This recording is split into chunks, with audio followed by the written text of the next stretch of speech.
بسم اللہ الرحمن الرحیم.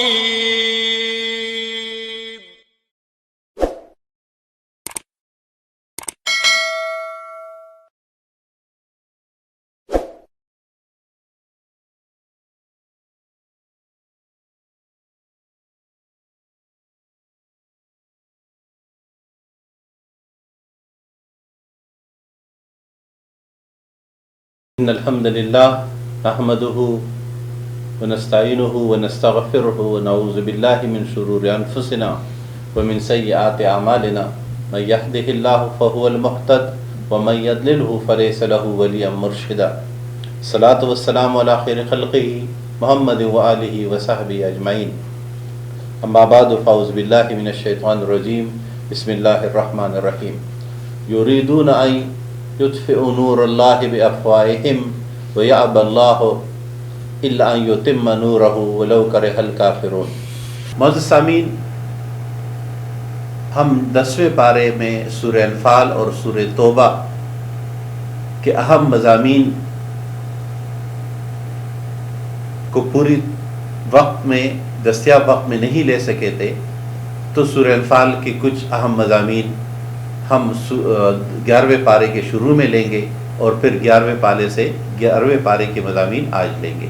سورہ توبہ میں اللہ تبارک و تعالی نے آیت نمبر 32 میں اہم ترین رہنمائی ارشاد فرمائی، اور یہ آیت نمبر 32 اور 33 دراصل نبی کریم صلی اللہ علیہ وسلم کی رسالت یا بعثت نبوی صلی اللہ علیہ وسلم کے بنیادی ترین مقصد ہے. اور یہ مقصد کیا تھا؟ یہ ہے اعلاء کلمت اللہ، یہ مقصد ہے غلبہ دین، یہ مقصد ہے اقامت دین، یہ مقصد ہے حکومت الہیہ کا قیام، یہ مقصد ہے اسلامی ریاست کا قیام. اس لیے قرآن حکیم نے فرمایا کہ یہ لوگ یہ چاہتے ہیں، اور ان لوگوں سے مراد وہ تمام کفار مشرکین یہ سمجھتے ہیں کہ اللہ کے نور کو اپنی پونکوں سے بجھا دیا جائے، لیکن اللہ تبارک و تعالی اپنا یہ نور مکمل کر کے رہتا ہے، اگرچہ یہ کام کافروں کو ناگوار گزرتا ہے. اللہ تبارک و تعالی نے اپنے پیغام، اپنے دین کو یہاں اللہ کا نور کہا ہے، اور یہ نور مکمل ہو کر رہے گا چاہے لوگ اس کی مخالفت کتنی بھی کرتے رہے. اب یہ مکمل ہونے کی علامت کیا ہے اور کیسے مکمل ہوگا، یا مکملیت کیا ہے، یا اللہ کا نور کیا ہے؟ تو اس کے متصل بات قرآن حکیم نے ارشاد فرمایا آیت نمبر 33 میں، هو الذی ارسل رسولہ بالہدی ودین الحق لیظہرہ علی الدین کلہ ولو کرہ المشرکون. جس طرح کافروں کو نور کی تکمیل مشکل گزر رہی تھی، اس طرح مشرکوں کو یہ ناگوار گزرتا ہے. کیوں ناگوار گزرتا ہے؟ اس لیے کہ وہی وہ ذات ہے جس نے رسول کو بھیجا ہدایت اور دین حق دے کر، مکمل دین دے کر. یہاں دین حق، دین کا لفظ پورے نظام حیات کے لیے استعمال کر کے، لیظہرہ علی الدین کلہ، اور پھر اس نظام حیات اسلامی کے مقابلے میں، اسلامی نظام کے مقابل میں دیگر تمام نظاموں کے لیے بھی دین کا لفظ قرآن استعمال کیا کہ یہ جو کافرانہ نظام ہے، اسلامی نظام کے مقابلے میں جو بھی نظام ہے وہ سب کے سب لیظہرہ علی الدین کلہ، تاکہ اسے دیگر تمام ادیان باطلہ پر غالب کر دے. ولو کرہ الکافرون. اس لیے مولانا ظفر علی خان رحمہ اللہ نے فرمایا تھا، نور خدا ہے کفر کی حرکت پہ خندہ زن، پونکوں سے یہ چراغ بجھایا نہ جائے گا. یہ اللہ کی دین کا وہ چراغ جو محمد مصطفیٰ صلی اللہ علیہ وسلم نے روشن کیا اور اسے تکمیل تک پہنچایا. اور جب آپ صلی اللہ علیہ وسلم اس دنیا سے تشریف لے جا رہے تھے تو ہزاروں مربع میل پر اسلامی کی یہ حکومت الہیہ قائم تھی، جس کے تحت مسلمان اپنے انفرادی، اجتماعی، اپنے عبادات، اپنے سیاسی امور، اپنے معاشی امور، اپنے اقتصادیات، سب کو مکمل طریقے سے اسلام کے مطابق سے انجام دے رہے تھے. اس لیے ہمیں مدینے سے محبت ہے، مدینے کی اس فضا سے محبت ہے جو رسول اکرم صلی اللہ علیہ وسلم کا قائم کیا ہوا تھا. تو مقصد نبوی صلی اللہ علیہ وسلم کا ذکر سورہ توبہ کا یہ اہم موضوع ہے. اور ہمیں بھی اس مقصد کو ہمیشہ نظروں کے سامنے رکھنا ہے کہ جب رسول اللہ صلی اللہ علیہ وسلم کا مقصد بعثت یہ ہے کہ غلبہ دین ہو، تو اس کا لازمی نتیجہ یہ نکلتا ہے کہ اسلام غلبہ چاہتا ہے۔ اسلام مغلوب ہونے کے لیے نہیں آیا، اسلام دوسرے کے ماتحت ہونے کے لیے نہیں آیا، اور نہ صرف یہ معاشی لحاظ سے دوسرے کے مغلوب نہیں ہوگا بلکہ سیاسی لحاظ سے بھی مغلوب نہیں ہوگا۔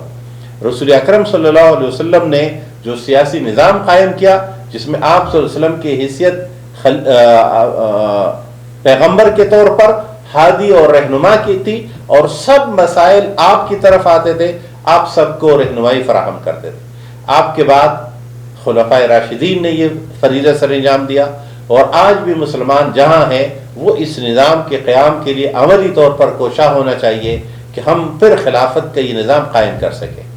خلافت کی اس نظام کے مقابلے میں مسلمانوں کے اندر دو نظام اور آئے۔ ایک کو امامت کا تصور کہتے ہیں، جو دراصل اہل بیت کی بنیاد پر ہے، یعنی اہل تشیع کا تصور ہے۔ اہل سنت کا تصور خلافت کا ہے، اور پھر اہل سنت میں ایک گروہ جو ملوکیت کا لمبردار ہے، جو ہمیشہ بادشاہوں کے درباروں سے مستفید ہوتا رہا ہے، انہوں نے ملوکیت کا تصور اپنایا کہ اسلام کسی خلافت کا تصور دینے کے بجائے یا خلافت سے کے مقابلے میں وہ ملوکیت کے لمبردار۔ گویا تین تصورات ہیں اسلامی ریاست کے: خلافت، امامت اور ملوکیت۔ اس ملوکیت کو ہمیشہ سرمایہ دارانہ نظام نے بھی تحفظ دیا ہے۔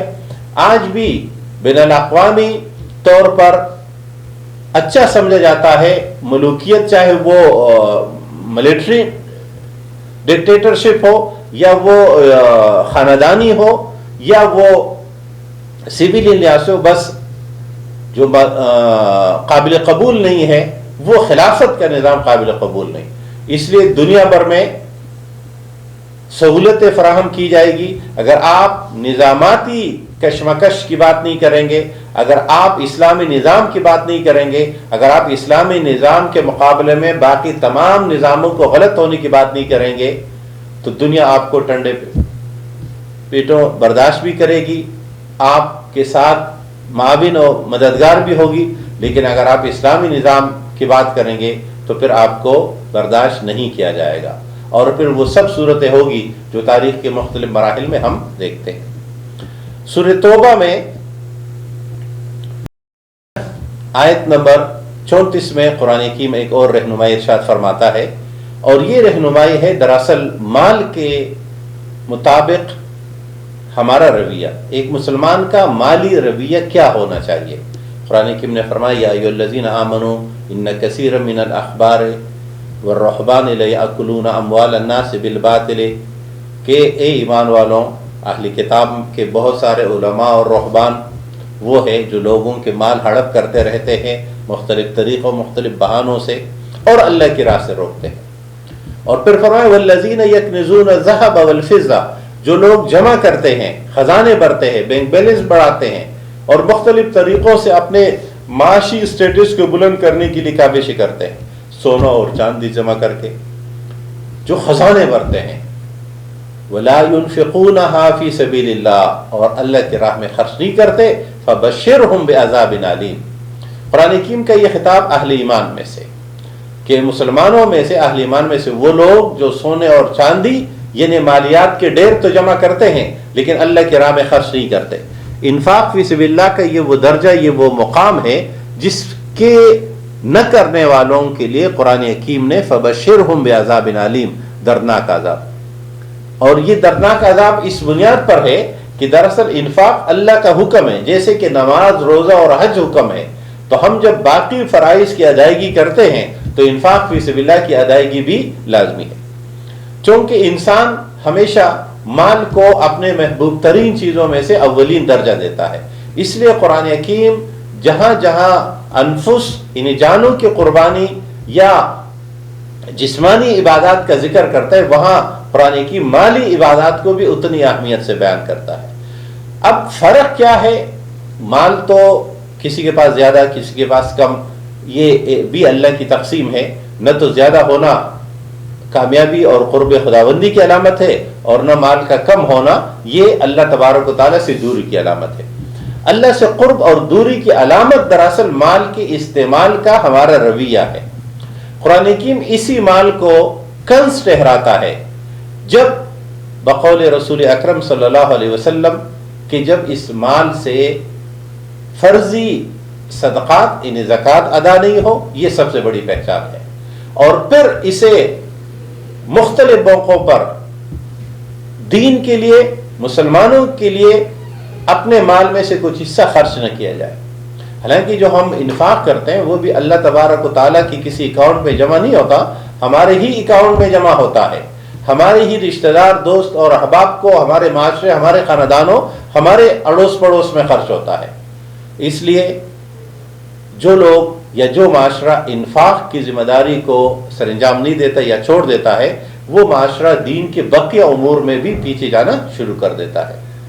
قرآن حکیم نے اخروی سزاؤں کا ذکر عذاب علیم سے کیا، اور پھر فرمایا یوم یحما علیہا فی نار جہنم، جب انہیں جہنم میں ڈالا جائے گا تو اس وقت ان کو داغا جائے گا، جباہہم وجنوبہم وظہورہم، ان کے پیشانیوں کو، ان کے پہلوؤں کو اور ان کے پیٹھوں کو داغ کر کہا جائے گا ھذا ما کنزتم لانفسکم، یہی تو وہ ہے جو تم نے جمع کر کے رکھا تھا کہ ہم پرآسائش زندگی گزاریں گے، ہمارے خاندان اور اگلی والی نسلیں آسائشوں کی زندگی گزاریں گے، دوسرے لوگوں کا خیال نہیں رکھا۔ تو قرآن حکیم نے کہا فذوقوا ما کنتم تکنزون، چکھو پاداش اس خزانوں کے جو تم نے جمع کر رکھے تھے۔ تو اللہ تبارک و تعالی ہمیں اس بات کی توفیق دے کہ ہم اپنا جائز اور حلال مال اللہ تبارک و تعالی کی راہ میں بھی استعمال کریں، بالکل اسی طرح جس طرح ہم اپنے اولاد، اپنے خاندان، اپنے والدین، اپنے بہن بھائی، قریبی رشتہ داروں اور سب کے لیے بھی استعمال کرتے ہیں، خود کے لیے بھی استعمال کرتے ہیں۔ اور اس کی اسلام اجازت بھی دیتا ہے اور اس کی ممانعت بھی نہیں کرتا کہ آپ اپنے اوپر، اپنے خاندان، اپنے رشتہ داروں سب کے لیے استعمال کریں۔ ممانعت اس کی ہے کہ اس پہ سانپ بن کر بیٹھ جائے۔ سورہ توبہ اس کے بعد اہم ترین موضوع شروع کرتا ہے، اور وہ ہے غزوہ تبوک۔ رسول اکرم صلی اللہ علیہ وسلم کی زندگی میں جو مشکل لمحات آئے ان میں سے ایک تبوک کا موقع ہے، جب اس بات کی اطلاع ملی کہ سپر طاقت مسلمانوں کے خلاف جنگ کے لیے مدینے کی چھوٹی سی ریاست جو ان کے قیصر کے مقابلے میں تھی، اس کو ملامٹ کرنے کے لیے وہ حملہ آور ہونا چاہتا ہے۔ رسول اکرم صلی اللہ علیہ وسلم کے لیے، آپ کے ساتھیوں کے لیے مشکل اس لیے تھا کہ ایک تو یہ گرمی کا موسم جون جولائی کا تھا، اور عرب کے اس دیہاتی زندگی میں یہ جو جون جولائی کا موسم ہے، ایک تو یہ موسم کے لحاظ سے سخت ہے، اور تبوک پہلی مرتبہ گویا مسلمان جو عرب ایریا ہے اس کا بالکل آخر، قیصر کے یعنی فلسطین شام کے بالکل قریب۔ نمبر دو، اسی موقع پر کھجور کی فصل پک کر تیار ہوتی تھی، اور عربوں کی پوری زندگی کا دار و مدار اس کھجور پہ تھا، جو سال کی ایک فصل ہے، یعنی ایک ہی فصل پیدا ہوتی ہے، سال میں 2 مرتبہ تو ہوتی نہیں کہ اس دفعہ نہیں رہ سکے اگلے 6 مہینے میں لے لیں گے، یعنی گویا یہ 12 مہینے کی فصل۔ پھر مسلمان کم ہونے کے لحاظ سے اور دشمن ایک سپر طاقت ہونے کے لحاظ سے لامحدود ذرائع رکھنے والا۔ چوتھا اہم مسئلہ یہ پیش آ رہا تھا کہ جگہ بہت دور تھی۔ قرآن حکیم میں اللہ تبارک و تعالیٰ نے رسول اکرم صلی اللہ علیہ وسلم کی رہنمائی کرتے ہوئے مسلمانوں کو ابھارا اس ذمہ داری کو سر انجام دینے۔ تو پہلے فرمایا یا ایھا الذین آمنوا ما لکم اذا قیل لکم انفروا فی سبیل اللہ ثاقلتم الی الارض ارضیتم بالحیاۃ الدنیا من الآخرہ فما متاع الحیاۃ الدنیا فی الآخرہ الا قلیل۔ اے ایمان والوں، تمہیں کیا ہو جاتا ہے کہ جب تمہیں کہا جاتا ہے اللہ کی راہ میں نکلو تو تم زمین کی طرف بوجھل ہو جاتے ہو، زمین کے مفادات تمہیں اپنی طرف کھینچنے لگ جاتی ہے۔ اگر تم دنیا کی زندگی پہ راضی ہو آخرت کے مقابلے میں تو یاد رکھو یہ دنیا کی زندگی تھوڑی سی ہے، تم 1-2 سال تو یہاں فائدہ اٹھا لو گے، لیکن پھر ہمیشہ کی زندگی میں تم نقصان کا شکار ہو۔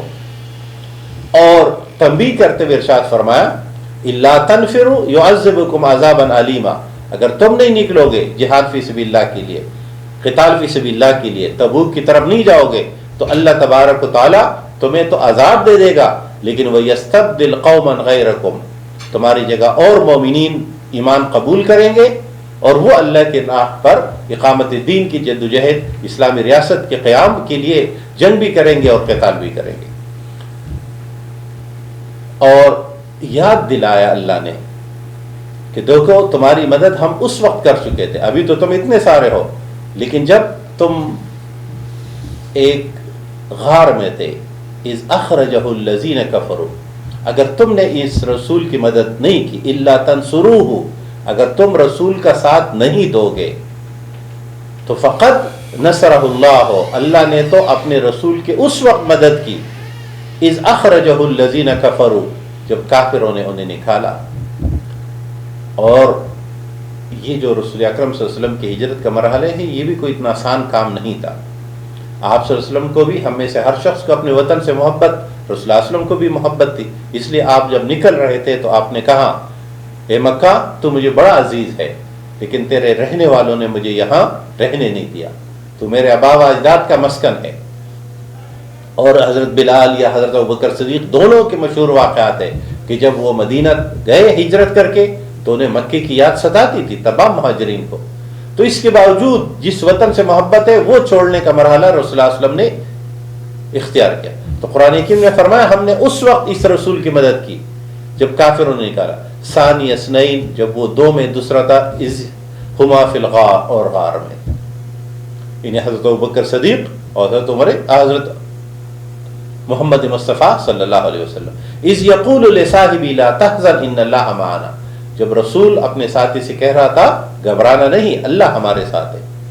لا تحزن ان اللہ معنا، معیت ربی، اللہ کے اپنے ساتھ ہونے کا مضبوط احساس، یہ دلوں کا سب سے بڑا مداوا، سکون اور اطمینان قلبی کی بنیاد ہے۔ جس شخص کو یہ دولت جتنی میسر ہو کہ وہ اللہ کو اپنے ساتھ محسوس کرے، تو قرآن حکیم نے فرمایا کہ اتحزن ان اللہ معنا، رسول فرماتے ہیں ابو بکر کسی غم کا شکار نہ ہو، کوئی غم محسوس نہیں، اللہ ہمارے ساتھ ہے۔ یہ یقین محکم جو رسول اکرم صلی اللہ علیہ وسلم اور اسی کی تعلیم آپ نے اپنے ساتھیوں کو دی۔ فانزل اللہ سکینتہ، قرآن حکیم یاد دلا رہے کہ ابھی تبوک کے لیے تم پریشان ہو رہے ہو، جب تم اتنے کمزور تھے تو ہم نے اس وقت ساتھ دیا۔ وَأَيَّدَهُ بِجُنُودٍ لَمْ تَرَوْهَا، ایسے فوجیوں سے ساتھ دیا جو دکھائی نہیں دینے والی ہے، تو اللہ اب بھی مدد کر سکتے ہیں۔ وَجَعَلَ كَلِمَةَ الَّذِينَ كَفَرُوا السُّفْلَىٰ، اللہ نے کافروں کی بات، اللہ نے کافروں کا کلمہ، اللہ نے کفر کا جھنڈا سرنگو کر دیا۔ اور وَكَلِمَةُ اللَّهِ هِيَ الْعُلْيَا، اور اللہ کا کلمہ، اللہ کا جھنڈا، اللہ کا دین، اللہ کا رسول جیت گیا، کامیاب ہوا۔ واللہ عزیز الحکیم۔ قرآن حکیم پھر اسی پس منظر میں حکم دیتا ہے انفروا خفافا وثقالا وجاہدوا باموالکم وانفسکم فی سبیل اللہ، اللہ کی راہ میں نکلو، چاہے تم ہلکے ہو یا بوجھل، توڑے ہو یا زیادہ، طاقتور ہو یا کمزور۔ اور بقول ابو ایوب انصاری رضی اللہ تعالی عنہ کے کہ تم بوڑھے ہو یا نوجوان، اللہ کی راہ میں نکلو، اور کیا کرو گے؟ وجاہدوا باموالکم، اپنے اموال سے جہاد کرو گے۔ یہ اموال زیادہ ہے یا کم؟ قطع نظر اس کے، جس کے پاس زیادہ ہے وہ زیادہ، جس کے پاس کم ہے وہ کم۔ وانفسکم، اور اپنے نفسوں سے، لیکن مقصود ہوگا فی سبیل اللہ، کسی زبان، کسی رنگ، کسی نسل، کسی قبیلے، کسی ملک کی بالادستی نہیں، بلکہ اللہ کے دین کی بالادستی کے لیے، یہی تمہارے لیے بہتر ہے۔ اور قرآن حکیم ان سوالات کی جواب دیتا ہے جو لوگوں نے یہاں پیش کیے تھے، ان آزار کو ذکر کرتا ہے جو لوگوں نے درخواستیں دے دے کر، کیا درخواستیں تھی کہ جی جگہ دور ہے، تو قرآن نے فرمایا لو کان ارضا قریبا وسفرا قاصدا لاتبعوک، کہ یہ لوگ کہتے ہیں، تم سے عرض کرتے ہیں کہ بھائی اگر منزل قریب ہو، سفر تھوڑا ہو تو ہم آپ کے ساتھ ہیں، ولیکن بعدت علیہم شقہ، لیکن ان پر اصل میں یہ پرمشقت سفر ان پر بڑا گراں گزر رہا ہے، اور ان قریب یہ لوگ قسمیں اٹھا اٹھا کر آئیں گے کہ اگر ہمارے بس میں ہوتا تو ہم آپ کے ساتھ جاتے۔ قرآن حکیم اس موضوع کو بیان کرتا ہے کہ جب بھی اللہ کے لیے نکلنا ہوتا ہے تو خود کی کیفیت جیسے بھی ہو نکل جائے، اور اگر نہیں نکلنا ہو اور اپنے بہت سارے وجوہات کے بہانے بنائے جائے تو اللہ تبارک و تعالی دلوں کی کیفیت جانتا ہے۔ ہم اس موضوع کو قرآن حکیم کے مطابق آگے جوڑیں گے درمیان کے اس اہم ترین نقطے کے ساتھ جس کو قرآن حکیم یہی پر بیان کرتا ہے۔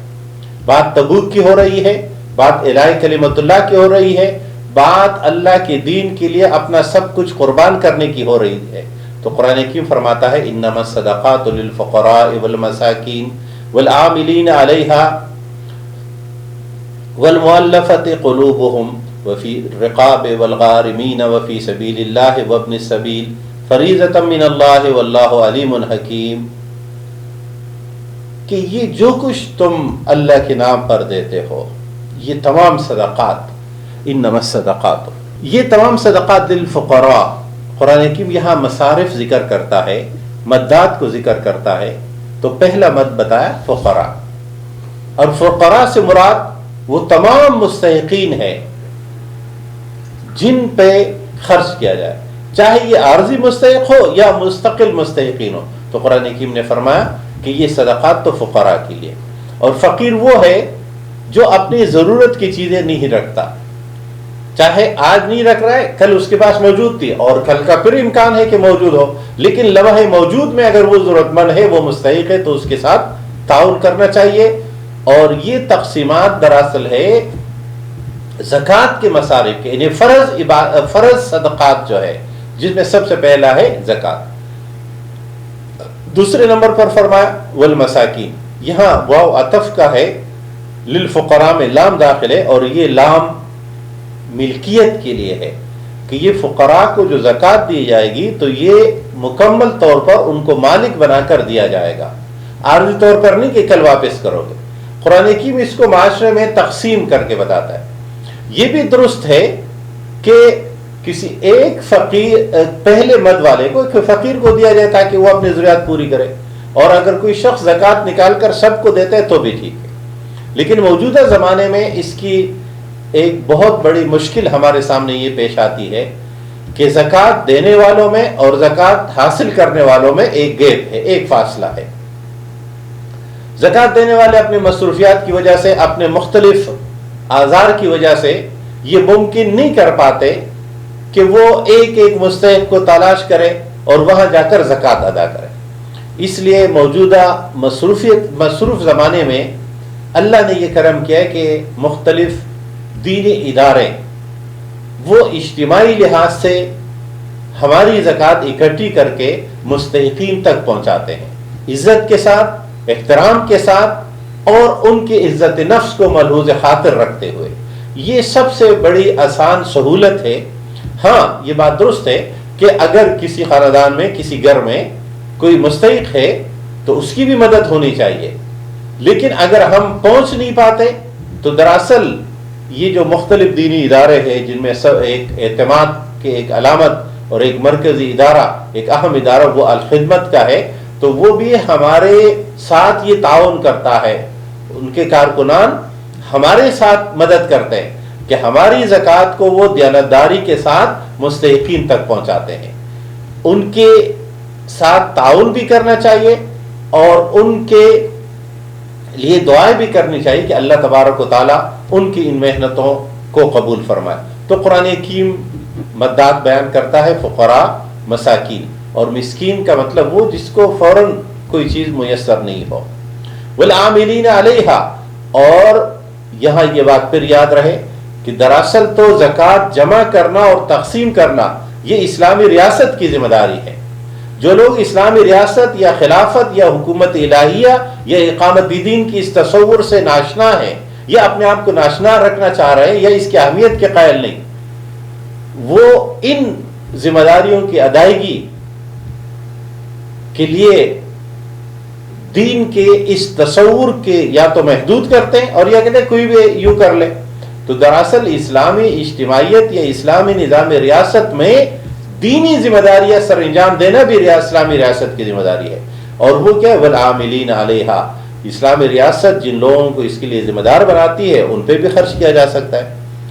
اور ایک اور خرچ ہے مؤلفت قلوب کا، تالیف قلب کا، یعنی وہ غیر مسلم جن کو یا تو اس لیے دیا جائے کہ یہ مسلمان کمزور ہو اور ان کی شر سے محفوظ رکھنے کے لیے، اور یا ان کی حمایت حاصل کرنے کے لیے، یا ان کی دلگیری اور دادرسی کرنے کے لیے، تاکہ وہ مسلمانوں کے معاون و مددگار رہے، یا ان کا دل اتنا نرم ہو جائے کہ وہ اسلام کی طرف آئے۔ حضرت عمر فاروق رضی اللہ تعالیٰ عنہ کے دور میں آپ نے ایک ریاستی فیصلہ ارشاد فرمایا، خلافت کا ایک فیصلہ ہوا اور جسے قبول کیا گیا کہ اسلام ابھی کمزوری کے اس دور سے نکل چکا، اس لیے اب ہم تالیف قلب کے لیے کسی کو کچھ نہیں دیں گے۔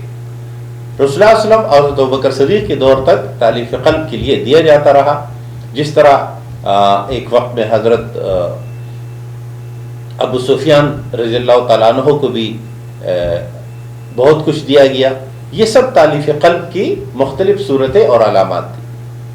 قرآن حکیم وفی الرقاب والغارمین، وہ جو قیدی ہے ان کا ذکر کرتا ہے، وفی سبیل اللہ، اور وہ لوگ جو اللہ کی راہ میں مصروف عمل ہو جاتے ہیں، وابن سبیل، اور مسافر۔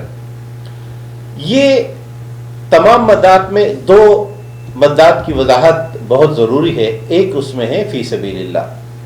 فی سبیل اللہ کا مطلب اللہ کے دین کے کام کرنے کے جتنے مصروف لوگ ہوتے ہیں، جو اپنے بقیہ معاشی ضروریات کی تکمیل کے لیے کام نہیں کر پاتے اور امت کے اس اجتماعی ذمہ داریوں کو سر انجام دیتے ہیں۔ اب یہ ذمہ داریوں میں کون کون شامل ہے اور کون شامل نہیں ہے، اس کی تفصیل ہم سیرت سے معلوم کرتے ہیں۔ رسول اکرم صلی اللہ علیہ وسلم کے دور میں اولین مصداق جو سمجھا گیا وہ مجاہدین فی سبیل اللہ تھے، یعنی فی سبیل اللہ کے پہلے مستحق وہ لوگ ہیں جو اللہ کے دین کی سربلندی کے لیے کافروں سے جہاد کی صورت میں نبردہ عزمہ ہوتے ہیں۔ دوسرے نمبر پر ان کا استحقاق سمجھا گیا ان لوگوں کا جو علوم دینیہ کے حصول میں اتنے مصروف ہو کہ وہ اگر کوئی اور مشغلہ اپنائے تو اپنا سکتے ہیں، دوسرا کام بھی کر سکتے ہیں، لیکن وہ علوم دینیہ کے لیے اپنا وقت اگر خاص کرتے ہیں تو اپنے معاشی ضروریات کے لیے وقت نہیں نکال پاتے۔ اور ان میں سے کچھ لوگ وہ بھی ہوں گے جو جہاد بھی کریں گے اور علم دین بھی حاصل کرتے ہیں، جیسے کہ رسول اللہ صلی اللہ علیہ وسلم کے دور میں اصحاب صفہ کے لوگ وہ مجاہدین بھی تھے اور وہ معلمین دین بھی تھے۔ یہ فی سبیل اللہ کے اولین استحقاقی درجے ہیں، یعنی الہی کلمت اللہ کی جدوجہد میں مصروف ہونے والے، چاہے وہ عملی طور پر کسی بھی سطح کی ذمہ داری کو سر انجام دیتے ہو اور یا وہ حصول علم دین میں، اس لیے کہ جہاد بھی تحفظ ریاست اسلامیہ یا اسلامی اجتماعیت کے بچاؤ کا فرنٹ لائن ہے، خط اول ہے جس پر مجاہد کھڑا ہوتا ہے۔ تو اگر وہ یہاں کھڑا نہ ہو اور اپنے معاشی ضروریات کی تکمیل کے لیے کہ جاب کرے تو یہ مورچہ خالی رہے گا، اس لیے وہ ضرورت ہے اور وہاں خرچ ہو۔ اور اسی طرح علم دین بھی تحفظ اور بچاو دین کا ذریعہ ہے، لہذا اس پہ بھی خرچ ہونا چاہیے۔ اگر اس بات کو ہم ملا لیں تو جو تینوں ذمہ داریاں ہیں، تعلیمی دین، دعوت دین اور غلبہ دین، ان تمام تینوں کے تینوں مراحل میں استعمال ہو سکتا ہے۔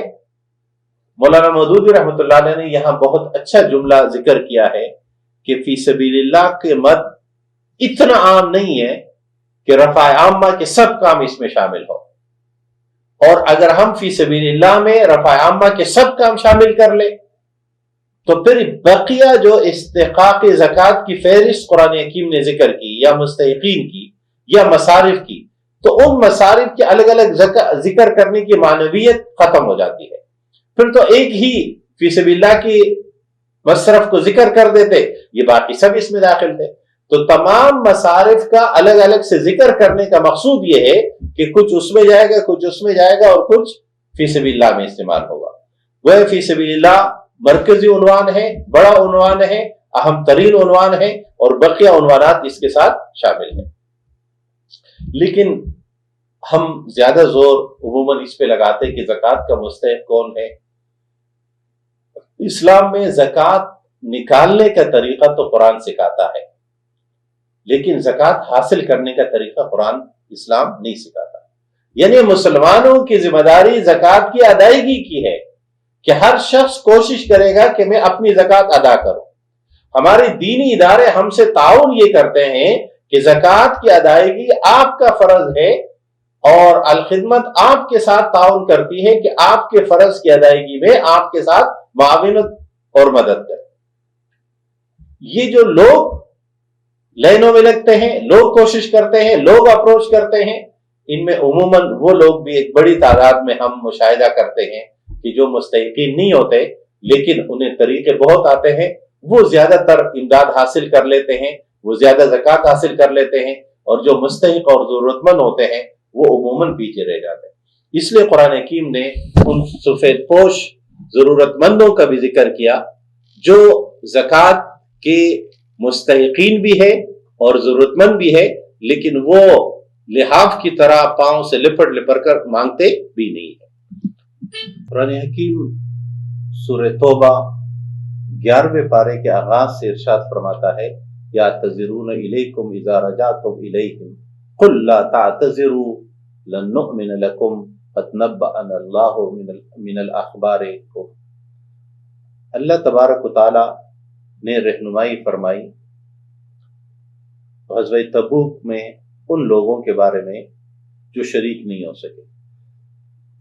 یہ شریک نہ ہونے والوں کی کئی قسمیں تھیں۔ کچھ تو وہ تھے جو منافقت کی وجہ سے شریک نہیں ہوئے، سستی اور کاہلی کی وجہ سے شریک نہیں ہوئے، اور کچھ وہ لوگ تھے جن کے پاس کوئی عذر نہیں تھا اور ان کا ارادہ بھی تھا کہ ہم جائیں گے اور شریک ہوں گے، لیکن چونکہ غزوہ تبوک میں عملاً لڑائی نہیں ہوئی تھی، مسلمان جا کر مقابلے میں سفارہ ہو گئے، دشمن مقابلے کے لیے نہیں آیا، اور پھر مسلمان واپس ہو گئے۔ جن لوگوں نے جھوٹے آزار گڑے، معذرتیں کی، قرآن کی ان کا یہاں ذکر کرتا ہے کہ لوگ آئیں گے آپ سے معذرتیں کریں گے، آپ کہہ دیجئے کہ اب معذرتیں نہیں کرو، لا تعتذروا لن نؤمن لکم، ہم تمہارے بات کا یقین نہیں کریں گے۔ اللہ نے ہمیں بات واضح کر کے بتا دی، نبأنا اللہ من اخبارکم۔ پیغمبر کے پاس یہی ذریعہ ہوتا ہے، حقیقی درست وہی، اور پھر اس معاملے کو قرآن حکیم نے یہی پر تفصیل کے ساتھ بیان کر کے چھوڑ دیا کہ کوئی معذرتیں تمہاری قبول نہیں ہے۔ یہ وہ لوگ تھے جنہوں نے بہانے بنائے۔ قرآن حکیم تبوک کے ایک اور واقعے کو، واپسی کے ایک واقعے کو بیان کرتا ہے، والذین اتخذوا مسجدا ضرارا وکفرا وتفریقا بین المؤمنین وارصادا لمن حارب اللہ ورسولہ من قبل۔ قرآن حکیم تبوک کے ایک مرحلے کے بعد کے ایک مرحلے کا ذکر فرماتا ہے کہ وہ لوگ جنہوں نے ایک مسجد ضرار بنائی، اور یہ مسجد ضرار کفر، تفریق بین المؤمنین، مسلمانوں کے درمیان افتراق کے لیے، وارصادا لمن حارب اللہ، اور ان لوگوں کے لیے ایک مورچہ اور ان لوگوں کے لیے ایک محفوظ ٹھکانہ جو اللہ اور اس کے رسول کے مقابلے میں آتے ہیں۔ اور یہ پس منظر میں سیرت کا مشہور واقعہ ہے کہ عامر راہب کے ساتھ مل کر کچھ لوگوں نے ایک مسجد نما جگہ تعمیر کی۔ قرآن حکیم نے اسے مسجد ضرار کا، اور مسجد ضرار کی جو 3 علامتیں بنائی وہ ہے کفر اور تفریق بین المؤمنین کے لیے، یعنی مسجد جیسے مقدس ترین نام کو استعمال کیا جائے گا اسلام مخالفت کے لیے۔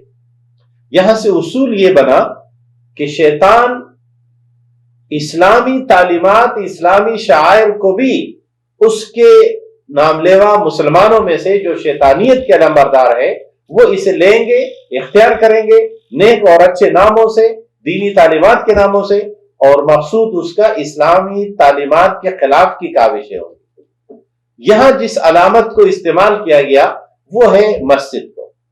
مسجد مسلمانوں کی محبتوں کا ایک بڑا محور و مرکز ہے. ہم سب مسجد پسند کرتے ہیں اور مسلمان کی علامت یہ ہے کہ وہ مسجد سے تعلق رکھے گا, مسجد کو پسند کرے گا, مسجد اس کے لیے محبوب ترین جگہ ہوگی روئے زمین کی. لیکن رسول اللہ صلی اللہ علیہ وسلم کی موجودگی میں ایک جگہ کو ایک مورچے بنایا گیا اسلام کے خلاف, جس کو نام مسجد دیا گیا, اور اس میں یہ 3 کام ہو رہے تھے. کفر کے کام ہو رہے تھے, انہیں اللہ کی طرف بلانے, اللہ کی طرف آنے کے بجائے اللہ سے دور ہونے کا ذریعہ بن رہا تھا. نمبر 2, مسلمانوں کے درمیان تفریق ڈالنے کے لیے. کفر کی علامت جو ذکر ہوئی مسجد ضرار کی, وہ تو بظاہر شاید نظر نہ آئے, اب کے زمانے میں کسی کو یہ تلاش کرنا مشکل ہو, لیکن یہ جو باقی 2 علامات ہیں یہ آج بھی کسی بھی مسجد کے بارے میں اس کو تلاش کیا جا سکتا ہے اور نظر آئے گا. اور یہ آسان سا فارمولہ ہے کہ آج کون سی مسجد ضرار ہے.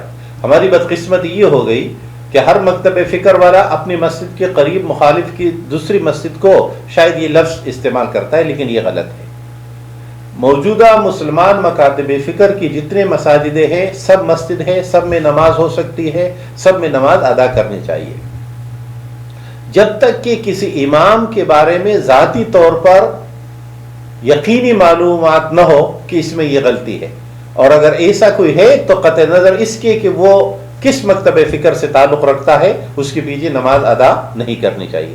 لیکن اگر ہم کسی امام کے متعلق نہیں جانتے تو مومنین کے بارے میں, مسلمانوں کے بارے میں, ایک دوسرے کے بارے میں ظن المؤمنین خیرہ ہے, لہذا نماز ادا کرنی چاہیے. لیکن اگر ہم دیکھیں کہ کوئی مسجد مسلمانوں کے درمیان افتراق و انتشار کا ذریعہ بن رہی ہے, سب سے زیادہ تقریریں ہو رہی ہے, سب سے زیادہ مخالفتیں ہو رہی ہے خود مسلمانوں ہی کے مختلف مکاتب فکر کے خلاف, تو مسجد کا ممبر اس کے لیے استعمال ہو تو یہ مسجد ضرار کی ایک تعریف ہے. یا قرآن حکیم نے خود فرمایا وہ تفریقا بین المؤمنین, مومنوں کے درمیان تفریق ڈالنے کے لیے. نمبر 2, وارصادا لمن حارب اللہ ورسولہ من قبل, اور ان لوگوں کے لیے آڑ بننا, ان لوگوں کے لیے مورچہ بنانا, ان لوگوں کے لیے پناہ گاہ بنانا جو اللہ اور اس کے رسول کے خلاف اعلان جنگ کیے ہوئے تھے, مقابلے میں تھے. اس عنوان کو آج سمجھنا چاہیے, اور اس کے لیے اگر ہم چند سال پیچھے 9/11 کے واقعے کو یاد کریں کہ 9/11 کے بعد دنیا میں اس بات کی تحقیق ہوئی کہ ہمارا مسلمانوں کے ساتھ یہ رویہ کیسے ہونا چاہیے. یہ تحقیق امریکہ نے جس کارپوریشن کے ذریعے کرائی اس کو رینڈ کارپوریشن کہتے ہیں. اس رینڈ کارپوریشن نے تحقیقات کرنے کے بعد کچھ سفارشات مرتب کیے, اور ان سفارشات میں سے کچھ ابھی میں جب ذکر کروں گا تو آپ محسوس کریں گے کہ ہمارے معاشرے میں وہ کہاں کہاں موجود ہے. اس سفارشات میں پہلے تو مسلمانوں کو 4 کیٹیگریز, 4 گروپوں میں تقسیم کیا گیا تھا کہ مسلمان 4 طرح کے ہیں. نمبر 1 بنیاد پرست ہے, اور بنیاد پرست کی تعریف یہ کی گئی وہ مسلمان جو اپنی بنیادوں پر 100% قائم ہے. نمبر 2 ان مسلمانوں کے قسم بنائے گی ٹریڈنلسٹ, یعنی جو رجعت پسند ہے, جو اپنی روایات پہ صحیح طریقے سے کاربند ہے. نمبر 3 قسم بنائی گئی ماڈرن مسلمان, اور نمبر 4 قسم کو نام دیا گیا لبرل یا سیکولر. اور جو سفارشات پیش کی گئی وہ یہ کہ یہ جو بنیاد پرست ہے, فنڈامنٹلسٹ ہے, یہ تو ہماری طرف کبھی نہیں آئیں گے, اور جو روایت پرست ہے یہ ہمارے مخالف بھی نہیں ہے, ہمارے حمایتی بھی نہیں ہے, اور یہ جو ماڈرن ہے یہ ہمارے ہر بات کو مان لیتے ہیں, یعنی ہماری کاپی کرتے ہماری ہی لوگ ہیں. اور جو سیکولر ہے یہ تو بالکل ہی ہمارے ہی جیسے ہیں. سفارشات یہ کی گئی کہ پہلے نمبر پر تو یہ بنیاد پرست اور یہ روایت پرست مسلمانوں کو کہیں ایک نہ ہونے دینا. اس کے لیے دوسرا لفظ استعمال کیا گیا کہ یہ سیاسی اسلامی نظام کی بات کرنے والوں کو ان لوگوں کے یہ جو دوسری قسم ہے جو نظام کی بات نہیں کرتے، جو اپنے محدود دائرہ عبادات میں رہتے ہیں، ان کو ان سے دور رکھا جائے. کہیں یہ لوگ یہ روایت پرست کہیں بنیاد پرست نہ بن جائے. اور سفارش یہ کیا گیا کہ وہ لوگ جو ماڈرن ہیں ان کو سپورٹ کیا جائے، میڈیا کے ذریعے ان کو سہولتیں دی جائے، ان کے اداروں کو ترقی دی جائے، ان کو زیادہ مالی لحاظ سے مستحکم کیا جائے. اس لیے اس کے بعد آپ کو آج ہماری میڈیا کی جو صورتحال نظر آتی ہے اس میں وہ لوگ آگے ہوں گے جو رینڈ کارپوریشن کی ان سفارشات کے مطابق ان تقاضوں کو پورا کرتے ہو، اور ان میں سے وہ لوگ ہوں گے جو اسلام کے بنیادی تصورات کو توڑنے کے لیے یا بنیادی تصورات کے بارے میں شکوک و شبہات پیدا کریں. انہیں میڈیا زیادہ وقت دے گا ان اسکالرز کو جو اسلام کے مختلف امور کے ایسے تعبیرات کرے جو مغرب کے لیے قابل قبول ہو. یعنی یہ مغرب یا سرمایہ نظام سے مرعوب و مغلوب ذہنیت رکھنے والے اسکالرز یہ اسلام کا ایک ایسا ایڈیشن تشکیل دینا چاہتے ہیں جس سے مغرب یا سرمایہ نظام کو فوائد پہنچے، ان کے لیے استعمال ہو، اور ساتھ میں یہ شکوک پیدا کریں گے ان شخصیات کے بارے میں، ان تصورات و عقائد کے بارے میں جو ان کے خلاف کام کرتے ہیں.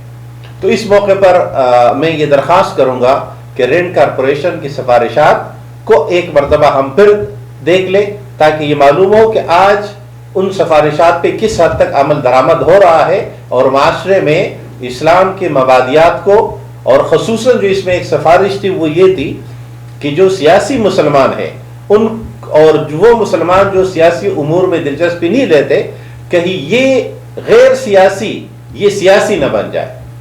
اور یہی وہ سب سے بڑا ڈر ہے کہ اگر سب مسلمانوں نے اسلامی نظام کے تصور کو اپنایا، اس لیے آپ دیکھتے کہ اس کے فوراً بعد عرب علاقوں میں اخوان المسلمین کے خلاف یہ پروپیگنڈا شروع ہو گیا کہ یہ سب جو ہے خوارج ہے اور یہ سب جو ہے ہمارے حکمرانوں کے خلاف ہے، لہٰذا ان کو آہستہ آہستہ کاؤنٹر کرنا شروع ہو گیا، ان کے خلاف مختلف کارروائیاں شروع ہوئی. اور انہی لوگوں کے ہاتھ جو اس سے پہلے ان کو میڈل دیتے تھے، ترقی دیتے تھے اور اچھا سمجھتے تھے. تو وقت کے ساتھ ساتھ خیالات بھی بدل جاتے ہیں. قرآن حکیم نے فرمایا کہ یہ تو مسجد ضرار ہے. اب اس کے مقابلے میں مسجد کے اصل کام کیا ہے کرنے کا؟ تو ایک تو آپ صلی اللہ علیہ وسلم کو فرمایا لا تقم فیہ ابدا، ایسی مسجد میں آپ کبھی نہ کھڑے ہو. یعنی وہ مسجد جو تفریق بین المومنین کا سبب بن رہی ہے، جہاں ہمیشہ توپوں کا رخ خود مسلمانوں کی طرف ہوتا ہے، ان مسجدوں سے روکا گیا. اور فرمایا لمسجد اسس علی التقوی من اول یوم، وہ مسجد جس کی بنیاد پہلے دن ہی سے تقوی. اب اس کا مصداق مسجد قباء بھی ہے اور اس کا مصداق مسجد نبوی دونوں بھی ہے. وہ مسجد اس کا حقدار ہے کہ وہاں آپ کھڑے ہو، وہاں سے آپ سے لوگ رہنمائی حاصل کریں گے. اس مسجد کی خوبی کیا ہے؟ تو مسجد کی خوبیاں نہیں ذکر ہوئی اس لیے کہ مسجد تو مسجد ہے، خوبیاں مسجد والوں کی ذکر ہوئی. فیہ رجال یحبون، اس میں ایسے لوگ ہیں جن کی انتہائی کاوش ہوتی ہے ان یتطہروا، کہ پاکیزگی اختیار کرے. واللہ یحب المتطہرین، اور اللہ پاکیزگی کو پسند کرتا ہے، پاک لوگوں کو اللہ پسند کرتا ہے. اور اس مسجد میں وہ لوگ ہوتے ہیں جو پاکی کو پسند کرتے ہیں. یہاں طہارت کا لفظ استعمال ہوا جو ہر طرح کی پاکیزگی کے لیے یا سب پاکیزگی اس سے شامل ہے. صرف کپڑے، صرف جگہ ہی مقصود نہیں ہے، بلکہ خیالات، احساسات اور پورا معاشرے کی پاکیزگی پسند کرنے والے مومنین.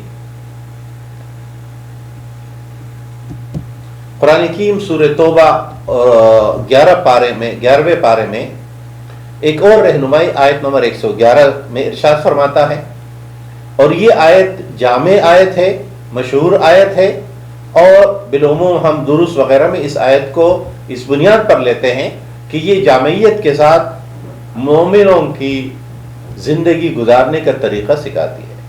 قرآن حکیم نے فرمایا ان اللہ اشترى من المؤمنین انفسهم واموالهم بان لهم الجنہ یقاتلون فی سبیل اللہ فیقتلون ویقتلون وعدا علیہ حقا فی التوراة والانجیل والقرآن ومن اوفى بعہدہ من اللہ فاستبشروا ببیعکم الذی بایعتم بہ وذلک هو الفوز العظیم۔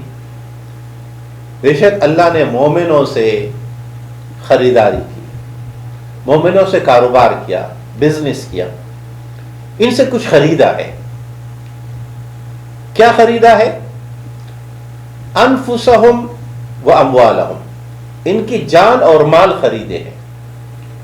اب ہمیشہ جب تجارت ہوتی ہے اور کچھ ہم خریدتے ہیں تو کچھ دیتے ہیں، یعنی ایک مبیعہ وہ چیز جو فروخت ہوتی ہے اور اس چیز کی قیمت جو ہم حصول کرتے ہیں اور خریدار اس کی قیمت دیتا ہے۔ اب یہاں قرآن حکیم نے شے تو بتا دیا کہ چیز کیا ہے جو فروخت ہو رہی ہے، یا اللہ نے خریدا کیا ہے تو انفس اور اموال ہے، جان اور مال ہے، لیکن اس جان و مال کی جو قیمت ادا کی گئی ہے اور اصول کی گئی ہے وہ قیمت کیا ہے؟ بِأَنَّ لَهُمُ الْجَنَّةِ، کہ ان کے لیے جنت ہے۔ اب اس جنت کے حصول کا عملی طریقہ کیا ہوگا؟ یقاتلون فی سبیل اللہ فیقتلون ویقتلون، یہ اللہ کی راہ میں قتال کریں گے جس کے نتیجے میں کبھی یہ شہید ہوں گے اور کبھی دشمن کو ماریں گے۔ یعنی یہ نہیں ہوگا کہ دشمن ہمیشہ مرتا رہے گا اور حامل انقلاب یا مجاہد فی سبیل اللہ خود ہمیشہ محفوظ رہے گا، یہ بھی شہادتیں پیش کریں گے، لیکن وعدن علیہ حقا فی التوراۃ، ان کے ساتھ وعدہ ہے اور یہ وعدہ ہمیشہ رہا ہے مومنین کے ساتھ، تورات میں بھی، انجیل میں بھی اور اس قرآن میں بھی ہے۔ وَمَنْ أَوْفَى بِعَهْدِهِ مِنَ اللَّهِ، اور جو بھی کون اللہ سے زیادہ اپنے وعدے کو پورا کر سکتا ہے۔ فَاسْتَبْشِرُوا بِبَيْعِكُمْ، تو خوشخبری ہے تمہارے اس معاہدے، اس بیع کی جو تم نے کیا ہے، اور یہی بڑی کامیابی ہے۔ اللہ تبارک و تعالی خریدار ہے مومن کی جان اور مال کا، اور بدلے میں جو قیمت ادا ہو رہی ہے وہ ہے جنت۔ اس بات کی وضاحت سیرت نبوی صلی اللہ علیہ وسلم کے اس واقعے سے ہوتی ہے جب رسول اکرم صلی اللہ علیہ وسلم بیعت عقبہ میں صحابہ مدینے سے آئے ہوئے صحابہ سے بات کر رہے تھے، اور رسول اکرم صلی اللہ علیہ وسلم کے ساتھ عباس رضی اللہ تعالیٰ عنہ بھی تھے، اس وقت ایمان نہیں لائے تھے، اور عباس نے کہا لوگوں تمہیں پتہ ہے کہ یہاں مکے میں محمد ہے تو ہمارا قبیلہ اور خاندان ان کا ساتھ دیتا ہے، اور تم جب یہاں سے ان کو لے جاؤ گے تو مدینے میں ایک تو سب عرب تمہارے مخالف ہو جائیں گے، اور وہاں ایسا نہ ہو تم پھر انہیں چھوڑ دو۔ تو انصار مدینہ نے، یا اس وقت مدینے سے جو لوگ تشریف لائے تھے جن میں اسد زرارہ رضی اللہ تعالیٰ عنہ تھے اور دیگر صحابہ تھے، انہوں نے کہا کہ یا رسول اللہ آپ اپنی شرائط بیان کیجئے۔ تو جو شرائط بیان کیے گئے ان میں سے یہ تھا کہ میرا ساتھ دو گے ہر حال میں، جس طرح اپنے بچوں کا خیال رکھتے ہو اس طرح میرا خیال رکھو، اور جو باقی لوگ آئیں گے ان سب کو جگہ دے۔ اسد بن زرارہ رضی اللہ تعالیٰ عنہ کھڑے ہوئے اور کہنے لگے کہ یا رسول اللہ آپ کی طرف سے یہ ہے یہ ہے یہ شرائط ہے، تو ہمیں کیا ملے گا، ہماری طرف سے کیا ہوگا اگر ہم آپ کے اس طرح ساتھ دیں؟ آپ صلی اللہ علیہ وسلم نے ایک لفظ کہا جو قرآن نے یہاں نقل کیا، آپ صلی اللہ علیہ وسلم نے فرمایا لکم الجنہ، تمہیں جنت ملے گی۔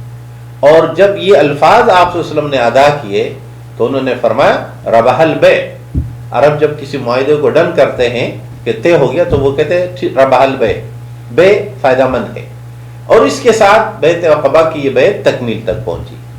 تو گویا مسلمان کی زندگی کا ہر مرحلہ جس میں وہ اللہ کے ساتھ خریداری کرتا ہے، کچھ چیزیں فروخت کرتا ہے۔ اب یہاں فرق تو یہ ہے کہ اللہ جو جان اور مال ہمارا خرید رہا ہے تو اس جان اور مال کے مالک ہم تھے کب؟ اللہ کا کرم، اللہ کی عطا، اور اللہ اتنا قدرداں ہے کہ وہ اپنی دیے ہوئے جان اور مال کو ہم سے خریدتا ہے، اور اس جان اور مال کے بدلے میں جو اسی کی دی ہوئی ہے ہمارے کو جنت عطا کرتا ہے اور جنت کا سودا کرتا ہے۔ اسی لیے تو شاعر نے کہا جان دی ہوئی تو اسی کی، حق تو یہ ہے کہ حق ادا نہ ہو۔ تو یہ جو سودا ہے، اس سودے میں اصل میں شریک فائدہ مند ہے، کہ کوئی تو خریدار ہے، کوئی تو فروخت کنندہ ہے۔ اگر کوئی اس تجارت میں ہی حصہ دار نہیں ہے تو اس کا مطلب ہے وہ تو فائدے کی کسی لائن میں نہیں ہے۔ اور اس کے لیے یہ مثال بہت بہترین ہے کہ جب مصر میں یوسف علیہ السلام کی فروخت، بازار میں جب فروختی کے لیے لوگ کھڑے ہوئے قیمت لگا رہے تھے، تو ایک مشہور واقعہ ہے کہ ایک بوڑھی عورت جو ہے وہ جو چرخی چلاتی تھی، تو وہ کچھ سوت لا کر یہاں کھڑی ہے اور خریداریوں میں کہ جی میں نے بھی بولی لگانی ہے۔ لوگوں نے کہا کہ اماں یہاں عزیز مصر خریدار ہے، تم کیسے بولی دے سکو گی؟ تو اس خاتون کے یہ الفاظ واقعے میں نقل ہوئے کہ مجھے معلوم ہے کہ میں یوسف خرید نہیں سکتی، لیکن جب خریداران یوسف کی فہرست آئے گی علیہ السلام تو اس میں میرا بھی نام ہوگا۔ تو ہم اللہ تبارک و تعالیٰ کے جنت کی قیمت، یا جنت جتنی قیمتی ہے اتنی قیمتی تو ہمارے انفس اور اموال نہیں ہے، لیکن جب بھی جنت کا سودا ہونے والوں کی بات آئے گی تو ہمارے جانیں جیسی بھی ہے، ہمارے اموال جیسے بھی ہے، لیکن ہم بھی انہیں فروخت کرنے والوں میں شامل ہو کہ اس جنت کے خریداروں میں یہ لوگ ہیں۔ تو ہمارا مقصود اصل میں ہے جنت کے لیے اپنے جان اور اموال فروخت کرنے والوں کی فہرست میں اپنے آپ کو شامل کرنا، اور یہی کامیابی ہے کہ کہیں نہ کہیں کسی نہ کسی نمبر پر ہمارا نام بھی اس میں شامل ہو۔ قرآن حکیم نے اس بیع کے شرکا کی یہی خوبی بیان کی ہے، فاستبشروا ببیعکم الذی بایعتم بہ، تمہاری خوشخبری تمہیں اس بنیاد پر ہے کہ تم اس بیع میں شریک ہو۔ اگر کوئی شخص اس بیع میں شریک ہی نہیں ہے تو وہ ناکام ہے۔ قرآن حکیم سورہ توبہ پارہ نمبر 11 میں آیت نمبر 112 میں مومنوں کی صفات کا ذکر کرتا ہے کہ یہ مومن کون کون ہے، ان کے صفات کیا ہے۔ 9 صفات کا یہاں ذکر ہے۔ ہم ان صفات کی تفصیل پہ تو بات نہیں کریں گے، لیکن یہ ایک جامع آیت ہے جس میں ہم یہ جان سکتے ہیں کہ مومنین کے ٹاپ کوالٹی کیا ہے۔ تو سب سے پہلے فرمایا التائبون العابدون الحامدون السائحون۔ مومنین کون ہے؟ توبہ کرنے والے، التائبون، اور توبہ نام ہے اس بات کا نہیں کہ کوئی گناہ ہو ہی نہ، بلکہ توبہ نام اس کا ہے کہ غلطیاں ہوں گی، کوتاہیاں ہوں گی، کمی بیشی ہوگی، اور اس پر ہم اللہ کی طرف رجوع کرتے ہیں، یعنی اپنی غلطی سے واپسی اور اللہ کی طرف پلٹ آنا، یعنی اطاعت کی طرف پلٹ آنا۔ نافرمانی سے فرمانبرداری کا سفر توبہ ہے۔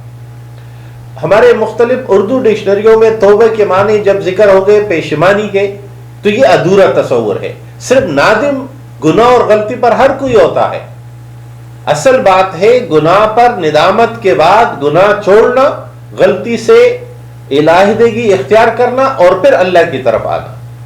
دوسری صفت بیان ہوئی العابدون، اور عبادت گزار، عبادت کرنے والے۔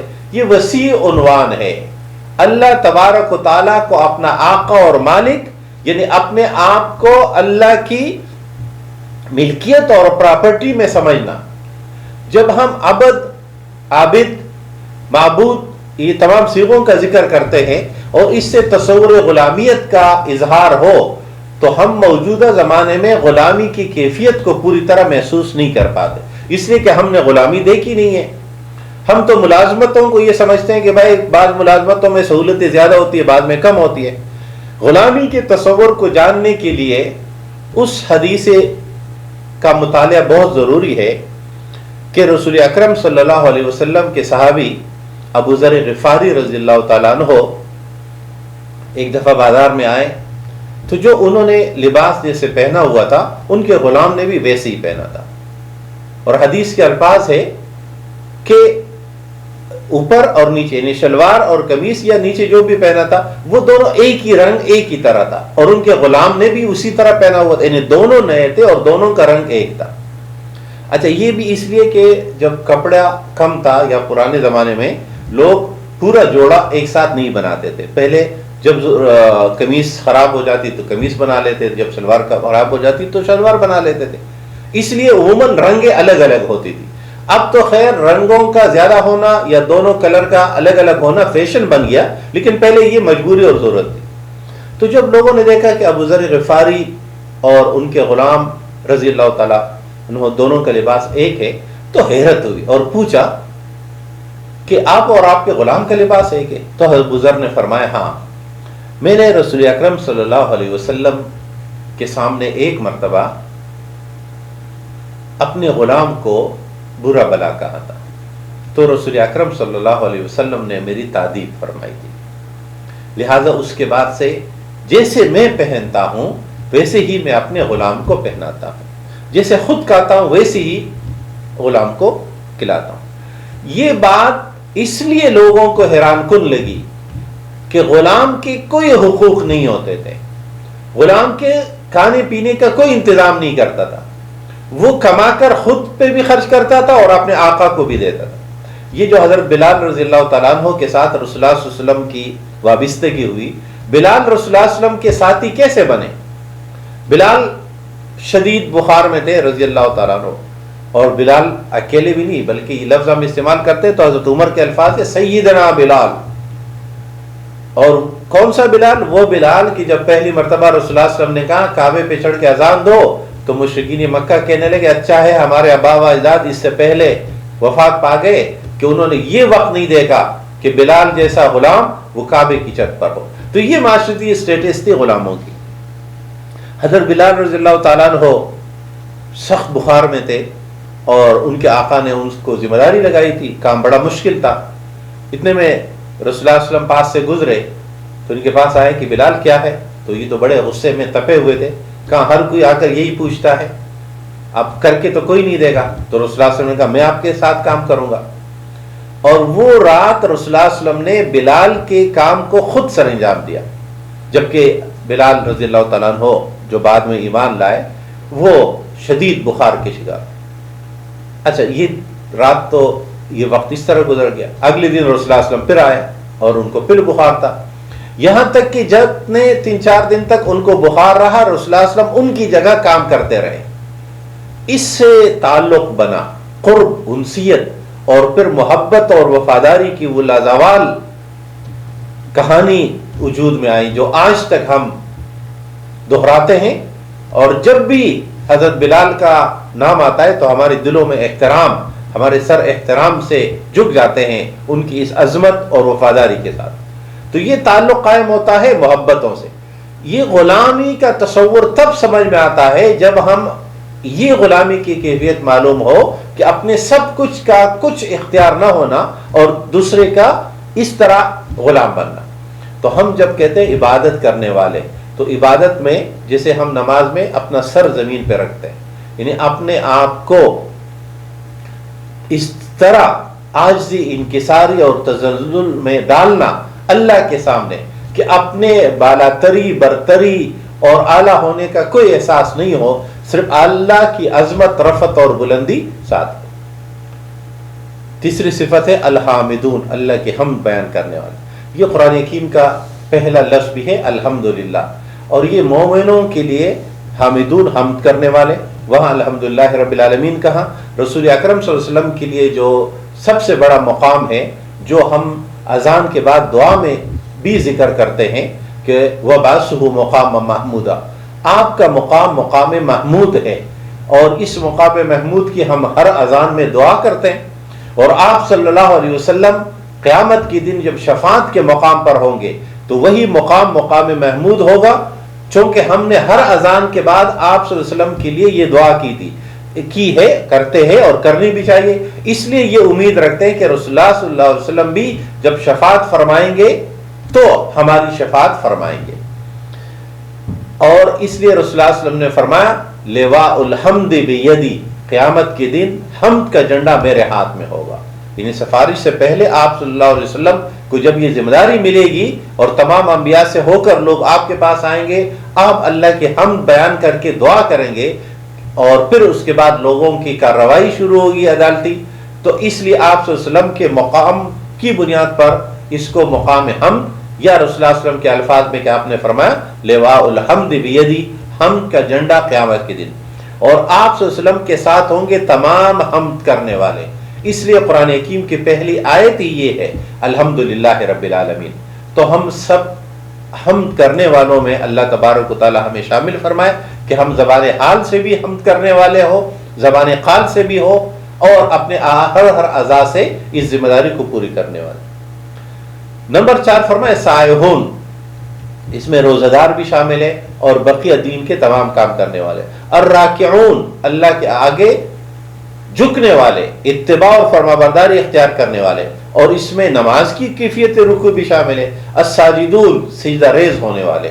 الآمرون بالمعروف والناہون عن المنکر، امر بالمعروف کرنے والے اور نہیں عن المنکر کی ذمہ داری پوری کرنے والے. یعنی اتنے قوت بہم پہنچانے والے کہ امر کر سکے معروف کا اور اتنی قوت ہو کہ نہیں کر سکے، انہیں ممانعت کر سکے، یعنی گناہ اور غلطی کو روک سکے، اتنی طاقت ہو. اگر نیکی کا حکم دینے اور برائی سے روکنے کی طاقت نہیں ہے تو پھر وہ دوسری ذمہ داری ہے دعوت الی الخیر کی، انہیں نیکی کی طرف لوگوں کو بلانے کی، تاکہ امر بالمعروف کی صلاحیت حاصل ہو جائے. والحافظون لحدود اللہ، اور اللہ کے حدود کے احکامات کی پابندی کرنے والے. یہ سب صفات مومنین کے لیے جن کے لیے خوشخبری ہے. قرآن حکیم اس کے بعد سورہ توبہ میں غزوہ تبوک میں ان لوگوں کا ذکر کر رہے ہیں جو پیچھے رہ گئے. وَعَلَى الثَّلَاثَةِ الَّذِينَ خُلِّفُوا حَتَّى إِذَا ضَاقَتْ عَلَيْهِمُ الْأَرْضُ بِمَا رَحُبَتْ. یہ آیت نمبر 118 دراصل وضاحت ہے پس منظر کے اس واقعے کی کہ تبوک میں 3 صحابہ، حضرت کعب ابن مالک رضی اللہ تعالیٰ عنہ، حضرت ہلال ابن امیہ رضی اللہ تعالیٰ عنہ اور مرارہ ابن ربیع رضی اللہ تعالیٰ عنہ، یہ 3 صحابہ جانے چاہ رہے تھے، شریک بھی تھے، مخلص صحابہ تھے اور عظیم صحابہ تھے، بلکہ بدری بھی ہے. لیکن اس موقع پر سستی ہو گئی، اور اس سستی کے نتیجے میں نہیں جاتا. ہمارے پاس سب سے تفصیلی واقعہ کعب ابن مالک رضی اللہ تعالیٰ عنہ کا ہے. وہ خود فرماتے ہیں، اور ہمارے حدیث کی تمام کتابوں میں یہ واقعہ تفصیل سے ہے، بڑی ہی حکمتیں، بڑی ہی اسباب پر مشتمل رہنمائی کے بہت نکات ہیں. کعب فرماتے ہیں میں اتنا صاحب حیثیت کبھی نہیں تھا جتنا کہ میں تبوک کے موقع پر تھا. میں نے 2 سواریاں تیار رکھی تھی، جب چلنے لگے تو میں نے بھی خوب تیاری کر لی، لیکن میں نے سستی یہ کی کہ مسلمان جا رہے ہیں، اتنے زیادہ جا رہے ہیں، چیزیں کم ہے اور میں تو فوراً کو آ لوں گا، تو ذرا ان کو چلنے دو، میں 1 دن بعد چل پڑوں گا. 1 دن کے بعد سوچا 2 دن بعد، اس طرح 3 دن کے بعد، چونکہ میرا خیال تھا کہ یہ لوگ آہستہ آہستہ چلیں گے اور پھر وہاں لڑائی میں ظاہر دن لگیں گے، تو میں لڑائی شروع ہونے سے پہلے پہنچ جاؤں گا.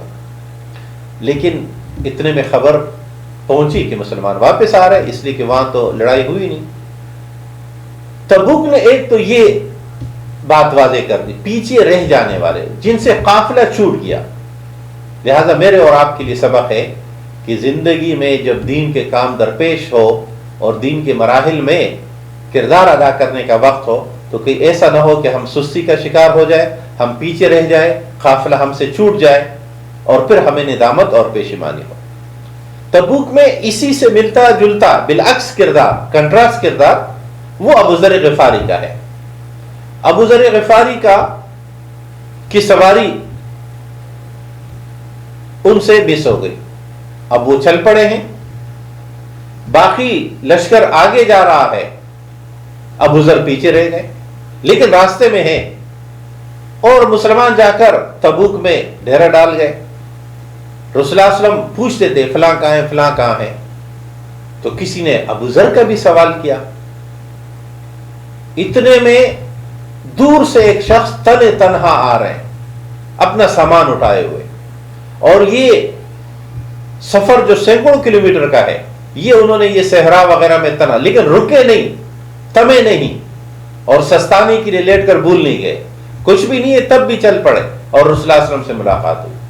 رسول اللہ صلی اللہ علیہ وسلم نے اس وقت حضرت بلال کی عظمت بیان، حضرت ابو ذر غفاری رضی اللہ تعالیٰ عنہ کی عظمت بیان۔ ہم جب حضرت بلال ابو ذر غفاری کا ذکر کرتے ہیں تو ابو ذر کنیت ہے، ان کا اپنا نام ہم بھول گئے، اس لیے کہ ہم تحقیق نہیں کرتے، سیرت صحابہ کو اتنی گہرائی سے پڑھنے کی کوشش کرتے۔ جندب ابن جنادہ رضی اللہ تعالیٰ عنہ حضرت ابو ذر غفاری کا نام ہے، ہم ان کے نام جس سے وہ مشہور نہیں ہے بلکہ ابو ذر کے نام سے مشہور ہے۔ تو حضرت کعب ابن مالک رضی اللہ تعالیٰ عنہ فرماتے میرے پاس سب کچھ زیادہ تھا، میں سستی کی وجہ سے نہیں جا سکا۔ جب خبر ملی کہ رسول اللہ صلی اللہ علیہ وسلم واپس آئے، بہت سارے لوگ بہانے بنا رہے تھے، مجھے بھی کسی نے کہا کہ کوئی بہانہ گڑھ لو، تو میں نے کہا نہیں، میں سچ بولوں گا، غلطی ہوئی ہے، کوتاہی ہوئی ہے، سستی ہوئی ہے۔ اس سے یہ سبق ملتا ہے کہ اسلامی اجتماعیت کے اندر غلطی کسی سے بھی ہو سکتی ہے۔ کعب بن مالک کوئی کم درجے کے صحابی نہیں ہے، لیکن غلطی ہوئی، کوتاہی ہوئی، رسول اللہ صلی اللہ علیہ وسلم کے سامنے سر تسلیم خم کر کے ذکر ہوا۔ اب دلچسپ بات یہ ہو گئی کہ جنہوں نے بہانے بنائے تھے ان کے بہانے قبول کر لیے گئے، اللہ کو تو علم تھا لیکن ان کی منافقت واضح ہو گئی۔ ان تینوں نے سچی بات کی، رسول اللہ صلی اللہ علیہ وسلم نے فرمایا اللہ فیصلہ کریں گے، اور اس وقت تک کے لیے مقاطعہ ہوگا، مسلمان تم سے تعلق نہیں رکھیں گے۔ اور یہ پھر 2-3 دن نہیں، پورے 50 دن تک مسلمانوں نے ان سے قطع تعلق کیا۔ اس سے یہ بات معلوم ہوئی کہ اسلامی اجتماعیت کا ذمہ دار اپنے ہی ساتھی کے لیے جب کوئی سزا تجویز کرتا ہے تادیباً، تو یہ ہمیشہ دشمنی کی بنیاد پر نہیں ہوتی کہ اسلامی تحریک کو چھوڑ دیا جائے۔ کعب فرماتے ہیں میں کچھ عرصے بعد اپنے چچا کے گھر میں چلا گیا اور آزاد بھائی سے کہنے لگا کہ میں مسلمان نہیں ہوں، میں تمہارا رشتہ دار نہیں ہوں، میں بدر میں تمہارے ساتھ نہیں تھا۔ تو انہوں نے کہا اللہ کے رسول کا حکم ہے۔ اس سے یہ بھی معلوم ہوتا ہے کہ اطاعت رسول کے درجے کیا ہے۔ پھر رسول اللہ صلی اللہ علیہ وسلم نے فرمایا ان کی بیویوں کو کہ وہ بھی الگ ہو جائے، اور ہلال ابن امیہ اور مرار ابن ربیع عمر کے لحاظ سے بڑے تھے، تو انہوں نے کہ بیوی نے کہا کہ رسول اللہ وہ ضعیف ہے، اپنا کام بھی نہیں کر سکتے، تو ہم اگر کام کر دیا کرے، ساتھ دے دیا کرے۔ رسول اللہ صلی اللہ علیہ وسلم نے اجازت دے دی۔ حضرت کعب بن مالک نے یہ سہولت بھی حاصل نہیں کی کہ اتنے میں 50ویں دن ان کے معافی کا اللہ نے اعلان کیا، اور ان کو جب یہ خبر ملی تو خبر دینے والوں کو انہوں نے اپنا کرتا نکال کر فوراً دیا اور کہا میرے پاس اس کے علاوہ کوئی دوسری چیز نہیں ان کو دینے کے لیے، اس کرتے سے اچھا کوئی دوسرا کرتا۔ تو یہ آیت بہت اہم اس لحاظ سے ہے کہ اس میں اسلامی تحریک کے کارکنان کو سیکھنے، سمجھنے اور جاننے کے لیے بہت رہنمائی ہے۔ قرآن حکیم سورہ توبہ پارہ نمبر 11 میں آیت نمبر 122 میں ایک اور رہنمائی فرماتے ہیں، وَمَا كَانَ الْمُؤْمِنُونَ لِيَنْفِرُوا كَافَّةً فَلَوْلَا نَفَرَ مِنْ كُلِّ فِرْقَةٍ مِّنْهُمْ طَائِفَةٌ لِيَتَفَقَّهُوا فِي الدِّينِ وَلِيُنذِرُوا قَوْمَهُمْ إِذَا رَجَعُوا إِلَيْهِمْ لَعَلَّهُمْ يَحْذَرُونَ۔ ما کانا، مومنوں کے لیے کوئی یہ ضروری نہیں تھا کہ سب کے سب نکل پڑتے۔ یہ آیت بنیاد ہے اسلام میں علم کی اہمیت اور علم کی ضرورت اور علم کی فضیلت اور علم کا موضوع کیا ہوگا، علم کون سا والا ہوگا، یعنی گویا دینی علوم کیا ہے، ان کا مقام و مرتبہ کیا ہے، ان کا نصاب کیا ہے اور مقصد کیا ہے، یہ پورا اس ایک مختصر آیت میں بتا دیا گیا۔ حالانکہ ہم جانتے ہیں کہ جب سے برصغیر میں انگریزوں نے اپنے اقتدار کے 100 سال، یعنی جب ایسٹ انڈیا کمپنی کے بجائے ہم تاج برطانیہ کے براہ راست غلام بنے، تو 100 سال بعد انہوں نے لارڈ مکالے کی رہنمائی اور کمیشن میں ایک نصاب تعلیم برصغیر کے لیے دیا، جس میں سابقہ تعلیم کے تمام معیارات کو 0 قرار دے کر انگریزی کو بنیاد بنا کر علوم کی تشکیل کی گئی، جس کے نتیجے میں ہمارا علمی سرمایہ صفر پہ چلا گیا. وہ لوگ جو بڑے بڑے علمی مقام و مرتبے رکھتے تھے وہ صفر ہو گئے. اور اس کے بعد علم صنعت اور کاروبار بن گیا. اور پھر انتہا اس پہ ہوگی کہ ہر وہ علم مفید ہے جو آپ کو 2 پیسے کما کر دے سکے، اور وہ علم جو 2 پیسے کمانے کا سبب اور ذریعہ نہ بن سکے وہ علم نہیں ہے اور اس کو کوئی فائدہ نہیں ہے. اور اسی سے علم کے قدیم اور جدید ہونے کا ایک فتنہ بپا ہوا، جس کے لیے اقبال نے کہا تھا دلیل کم نظری ہے قصہ قدیم و جدید. اسلام علوم کی تقسیم کا قائل نہیں ہے، اسلام علوم کے مقصدیت کا قائل ہے. جو ہمارے روزمرہ معاشرے کی ضروریات ہے اس کے لیے ہر کوئی اس فن اور ذمہ داری کو سیکھے، جتنی ضرورت ہے اتنے مطابق حاصل کرے. لیکن نجات کی بنیاد ایک علم ہے ذرائع معاشرہ کے اور ایک علم ہے مقصد کا. تو مقصد والا علم یا مقصد وہ علم دین ہے. اس آیت کریمہ میں اسی کی وضاحت کی گئی، اور یہی وہ علم ہے جس کی بنیاد پر شرف آدمیت کا فیصلہ ہوا. اور اسی لیے تمام انبیاء، خود رسول اکرم صلی اللہ علیہ وسلم نے جس ماحول کو قائم فرمایا وہ علم کی بڑھوتی، علم کی فراوانی اور علم کی بنیاد پر کسی شخص کی عظمت اور رفعت کا فیصلہ ہے. قرآن حکیم نے فرمایا پہلے تو یہ کہ یہ لازمی نہیں ہے کہ سب کے سب لوگ نکل کر علوم دینیہ یا علوم اسلامیہ کی مہارت حاصل کریں. ہر گاؤں، ہر معاشرے، ہر علاقے کی جتنی ضرورت ہے اتنے ہی لوگ ہونے چاہیے.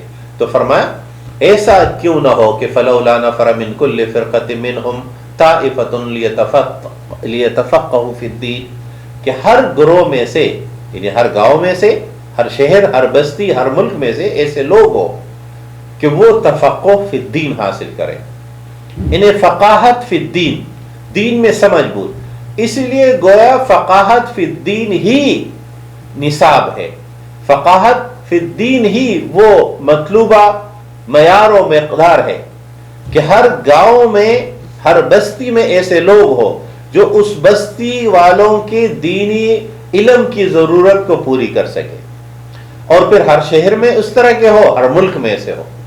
اور یہ مسلمانوں کے لیے گویا فرض کفایہ ہے کہ ان میں سے ایسے لوگ ہونے چاہیے جو ان کی دینی علوم کی ذمہ داری میں ان کی رہنمائی کر سکے. اب سوال یہ ہے کہ فقاہت فی الدین تو حاصل ہو گیا، اور فقہ کا لفظ بھی یہاں سے ہے کہ مقصود کیا ہے کہ دین میں یہ سمجھ بوجھ، فہم و فراست حاصل ہو. اب سوال یہ ہے، اس سوال کا قرآن نے جواب دیا کہ جب یہ کوئی سیکھ لے گا، یہ مہارت حاصل کر لے گا، یہ صلاحیت آ جائے گی تو پھر کرے گا کیا؟ کیا 2 پیسے کمانے کے لیے دنیا میں لگ جائے گا؟ تو فرمایا نہیں. وَلِيُنذِرُوا قَوْمَهُمْ إِذَا رَجَعُوا إِلَيْهِمْ، اور اپنے قوم کو نافرمانیوں سے باخبر کرنے کے لیے، ان کو ڈرانے کے لیے، اللہ کی اطاعت کی طرف بلانے کے لیے واپس آئیں گے، تاکہ دین کی طرف لوگوں کو بلا سکے. اس لیے اسلام کی تعلیم معاشرتی لحاظ سے کبھی اس طرح کی نہیں رہی کہ ایک خاص خاندان ہو، کچھ خاص لوگ ہو جو دینی علم حاصل کریں، بلکہ ہر خاندان میں ایسے لوگ ہونے چاہیے. اس لیے ہمیں بھی چاہیے کہ ہم اپنے خاندان میں، اپنی اولاد میں کم از کم ایک بچے کو علوم دینیہ کا ماہر بنا دے، جو ہمارے گھر کے ماحول، ہمارے خاندان میں دین کے کاموں کی، دین کی تعلیم کی فراوانی ہوگی. یہ ہماری دنیا میں بھی اور آخرت میں بھی ہمارا ذخیرہ آخرت اور نجات کی بنیاد بنے گا. قرآن حکیم 11ویں پارے میں سورہ یونس سے آغاز کرتا ہے اور ارشاد فرمائے بسم اللہ الرحمن الرحیم الف لام را تلک آیات الکتاب الحکیم. سورہ یونس کا آغاز بھی حروف مقطعات سے ہوتا ہے، جس پہ تفصیل سے ہم بات پہلے کر چکے ہیں. یہاں فرمایا اکان للناس عجبا ان اوحینا الی رجل منہم ان انذر الناس وبشر الذین آمنوا ان لهم قدم صدق عند ربهم. قرآن حکیم رسالت کا تذکرہ فرماتا ہے، اور گویا اس پارے کا مرکزی مضمون بھی یہی ہے، اور سورہ یونس کی بنیادی مضامین میں سے رسالت اور رسالت کے بارے میں جو غلط فہمیاں ہے اس کو دور کرنا. سب سے پہلے غلط فہمی جو لوگوں کی تھی اور اب تک ہے کہ بھائی رسول بھی آدمی ہوتا ہے دوسروں کی طرح. اس وقت بھی لوگ یہی کہہ رہے تھے, خود رسول اللہ صلی اللہ علیہ وسلم کے بارے میں لوگ یہ کہہ رہے تھے, اور یہاں تک لوگ کہ یہ تو بازاروں میں آتا جاتا ہے, یہ تو چلتا پھرتا ہے. قرآن حکیم نے فرمایا اکان للناس عجبا ان اوحینا الی رجل منهم, کہ ہم نے لوگوں کو اس پہ حیرت ہے کہ ہم نے ان کے درمیان میں سے ایک آدمی, ایک مرد کو اس ذمہ داری کے لیے منتخب کیا کہ ہم نے وہی. تو اگر یہ سوال اہل کتاب اٹھاتے ہیں تو اہل کتاب کو یہ تاریخ معلوم ہے کہ ہمیشہ انبیاء ایسے ہی چلے آئے, چاہے وہ ابراہیم علیہ السلام ہو, ان سے پہلے نوح علیہ السلام ہو, یا ان کے بعد موسیٰ علیہ السلام ہو یا عیسیٰ علیہ السلام ہو.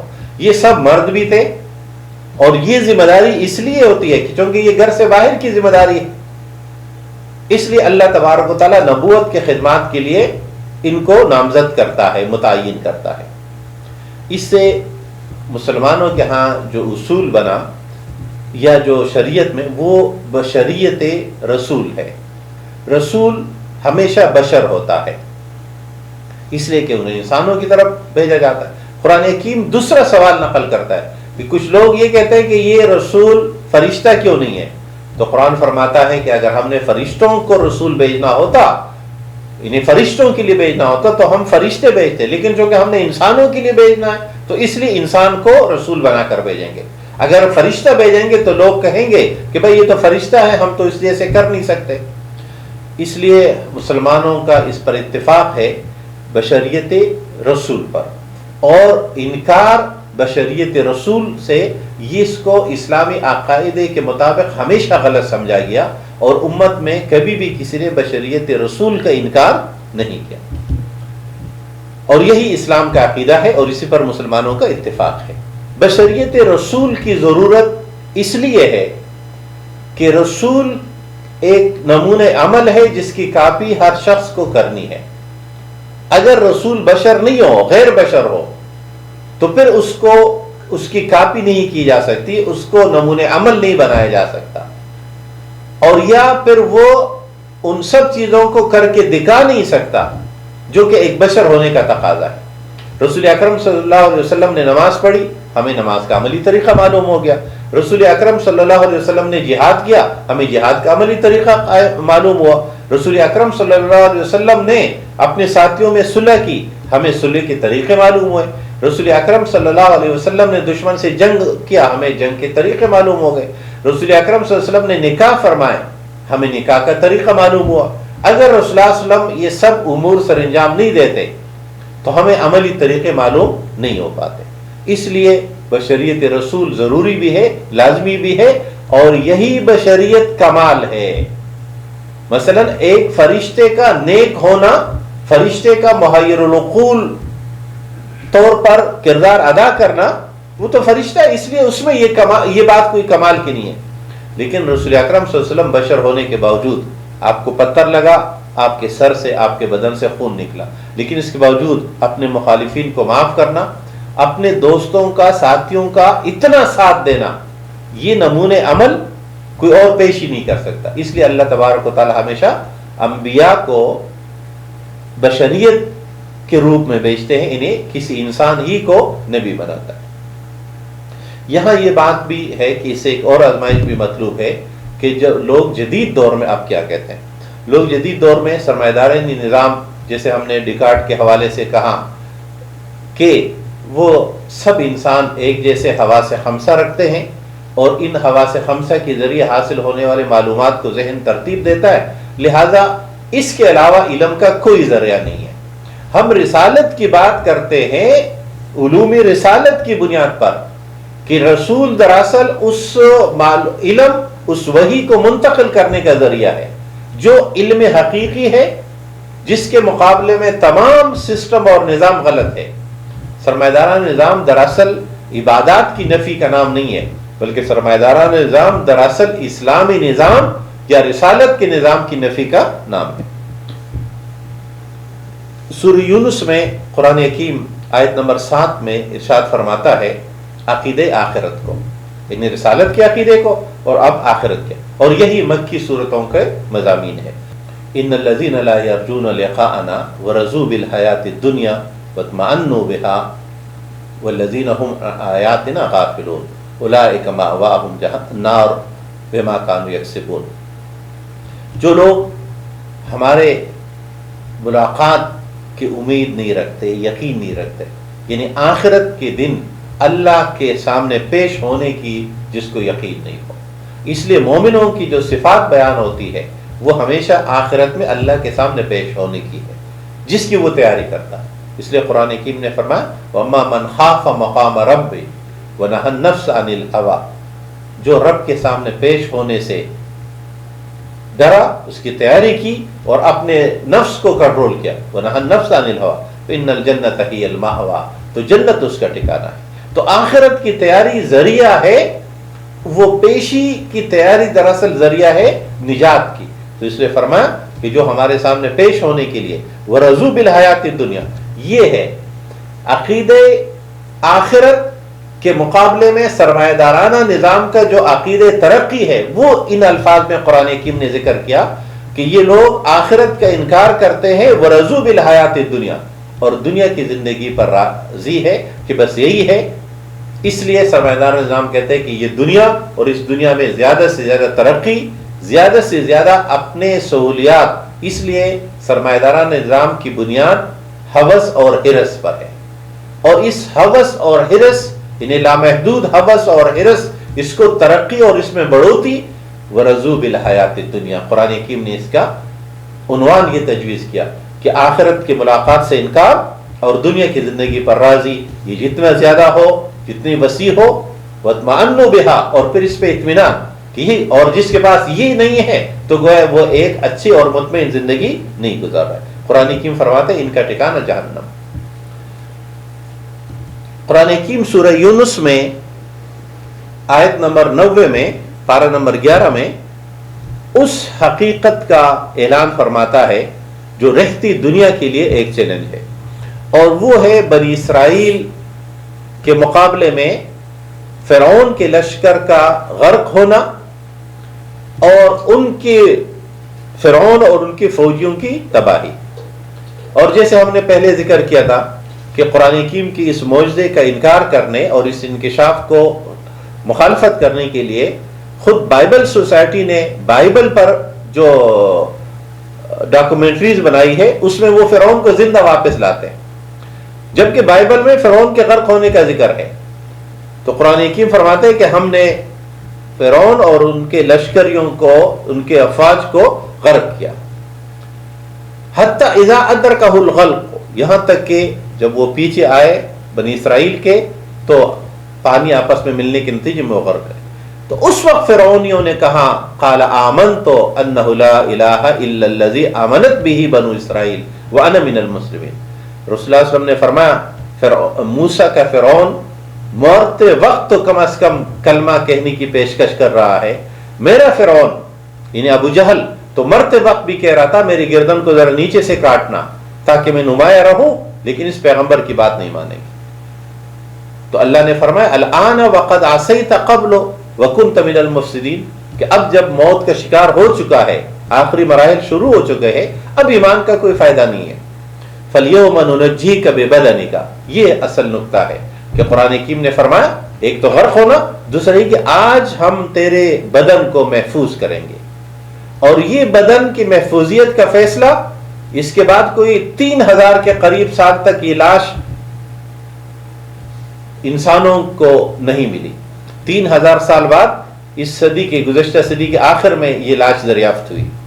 قرآن حکیم نے فرمایا لِتَكُونَ لِمَنْ خَلْفَكَ آیَةً، کہ بعد میں آنے والوں کے لیے یہ ایک علامت ہو جائے.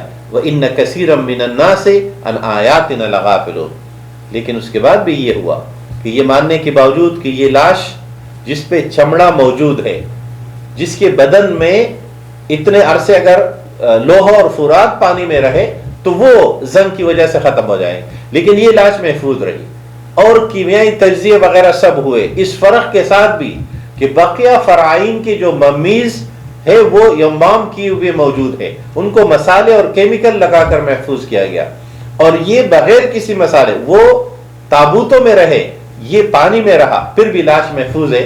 اللہ تبارک و تعالیٰ کے اس قدرت کی نشانی کے باوجود بھی قرآن کی حقانیت کی دلیل ماننے سے لوگ انکار کرتے ہیں۔ تو قرآن حکیم نے اس کے بعد ارشاد فرمایا کہ یہ فرعون کی لاش کی محفوظیت اور اس طرح کے دیگر معجزات کا ذکر ہمارے سامنے اس لیے فرماتا ہے کہ ہم تاریخ کی یہ معلومات جانیں جس کا قرآن حکیم ذکر کرتا ہے، اور ان تمام معلومات کو ہم سمجھیں اور اس نتیجے تک پہنچنے کی کوشش کریں کہ جو ذات اس وقت یہ بات کہہ رہی ہے کہ ہم فرعون کی لاش کو محفوظ کریں گے جب دنیا والوں کے سامنے فرعون کی کوئی لاش دستیاب نہیں تھی، یہ جو ابھی ہم قاہرہ میں رمیز 2 کے عجائب گھر میں ان کی لاش کو لوگ دیکھنے کے لیے جاتے ہیں، جگہ جگہ تصویریں بھی ملتی ہے، تو اس وقت مسلمانوں کا جو یقین تھا جب یہ بات اولین دور پہ کی گئی، اب ہمارے سامنے تو وہ لاش عملاً موجود ہے، لیکن اس کے باوجود قرآن حکیم بنی اسرائیل، یہودیوں اور عیسائیوں کی اس تاریخ کو اس گہرائی سے اس لیے بیان کرتا ہے کہ ہم بھی اسے سمجھیں، پڑھیں اور اس نتیجے تک پہنچنے کی کوشش کرتا ہے کہ اللہ تبارک و تعالیٰ نے ان کو کن وجوہات کی بنیاد پر امامت، قیادت اور اعلاء کلمت اللہ کی اس ذمہ داری کو جو وہ ادا نہیں کر پا رہے تھے، اللہ تبارک و تعالیٰ نے ان کی جگہ امت محمدی کو اس ذمہ داری کے لیے مبعوث کیا۔ اللہ تبارک و تعالیٰ سے دعا ہے کہ اللہ تبارک و تعالیٰ امت محمدی کے فرد ہونے کے ناطے اور رسول اللہ علیہ وسلم کے امتی ہونے کے ناطے ہمیں اپنی ذمہ داریوں کو پوری کرنے کی توفیق عطا فرمائے۔ اقول قولی ھذا استغفر اللہ لی ولکم ولسائر المسلمین، وآخر دعوانا ان الحمد للہ رب العالمین۔